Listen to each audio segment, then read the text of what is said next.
What if the footsteps you hear above you every night aren't just the house settling, but something far more sinister?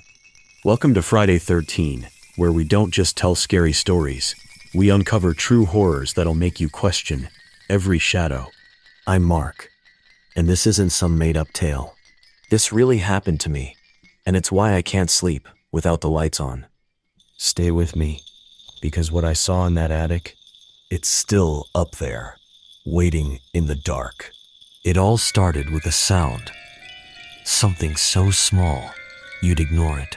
But what if that sound was the first warning of something watching you? Let me take you back to how it began, and why I'll never forget it. I'd just bought my first house, an old Victorian with character, the kind you see in movies. It was a steal, but the realtor mentioned it had history. I laughed it off. History meant charm, right? I was 28, a skeptic, and ready for a fresh start. The first few nights were fine, just the usual creaks and groans of an old house. But then, one night, I heard it. Footsteps, soft and deliberate, coming from the attic. My heart skipped. Probably just squirrels, I told myself. But the steps, they were too heavy, too human. Ever heard something in your house that didn't make sense? That's how it started, and I ignored it at first. Denial's a powerful thing, but the footsteps kept coming. Every night at 3 a.m., like clockwork, I'd lie in bed, eyes wide, listening to the pacing above me. Then, one night, I heard something worse. A child's giggle, soft and playful. My blood ran cold. A child? In my attic. I bolted upright, heart pounding. It's just the wind, I whispered.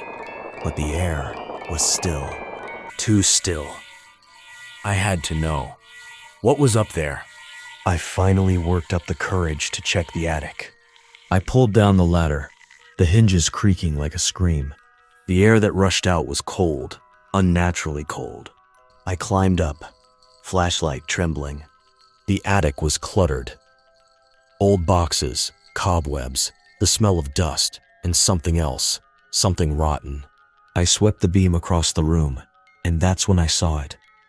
A small, child-sized footprint in the dust. My stomach dropped.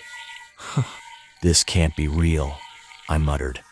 But the footprint, it was fresh. Ever felt like you weren't alone, even when you knew you were? That's when I heard it. A whisper, right behind me. Play with me. I spun around. Nothing. Just shadows. But the cold, it clung to me like icy fingers on my skin. I bolted down the ladder, slamming the trapdoor shut. My heart was racing, my hands shaking. It's just an old house, I told myself. But deep down, I knew it wasn't. The footsteps didn't stop. If anything, they got louder, more insistent. And then the dream started. Vivid, terrifying. I'd see a little girl, pale and gaunt. Her eyes see a little girl, pale and gaunt. Her eyes hollow, whispering my name. Mark, come play. I'd wake up gasping, the trapdoor creaking open above me. Wait, open. I'd look up, and there it was. The trapdoor ajar, like something had pushed it from the inside. I couldn't take it anymore. I couldn't take it. The footsteps, the whispers, they were driving me mad. I decided to confront it. One night, I climbed back into the attic, flashlight in hand. The air was freezing, the smell of decay stronger. I called out, "Who are you?" My voice echoed back, unanswered. Then I saw it.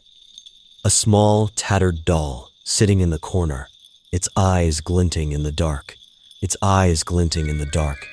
I picked it up, and a chill ran down my spine. The doll, it was cold, like it'd been left in a freezer. And then I heard it, a giggle right behind me. I turned, and there she was. A little girl, pale and translucent, her eyes hollow, Her mouth stretched in a silent scream. My heart stopped. She whispered, "Stay with me." I stumbled back, dropping the doll.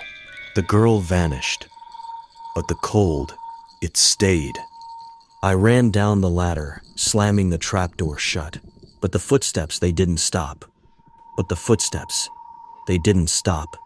They grew louder, more frantic, like she was pacing right above me. And then, one night, I woke to the trapdoor creaking open. I looked up, and there she was, peering down at me, her hollow eyes staring, her mouth moving silently. My blood froze. I couldn't move, couldn't scream. She whispered, "Come play." And then she smiled. A cold, empty smile. I bolted from the room, the whispers chasing me. "Don't leave me." And then she smiled. A cold, empty smile. I bolted from the room, the whispers chasing me. "Don't leave me." I had to know who she was. I started digging. Library archives, old newspapers, anything about the house. That's when I found it. An article from the 20s. A family had lived here. Father, mother, and a little girl named Clara. There was a fire, and Clara, she was never found. The house was rebuilt, but her spirit, it stayed. My stomach dropped. Was Clara trapped in the attic, waiting for someone to play with? I went back to the house, the doll in hand. I climbed into the attic, heart pounding. "Clara," I whispered, "you're free now. You can go." The air warmed. The whispers stopped. And then, a faint giggle, fading into the dark. She was gone. And that was a year ago. The footsteps are gone. The cold spots vanished. But sometimes, when the night's too quiet, I swear I hear it.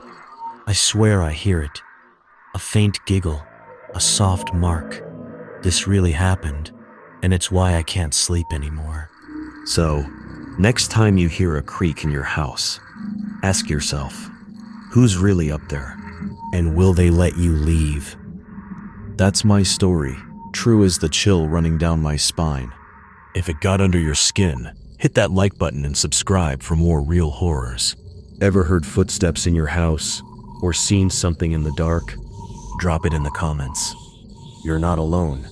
This is Friday 13, signing off. But remember, the shadows are always watching.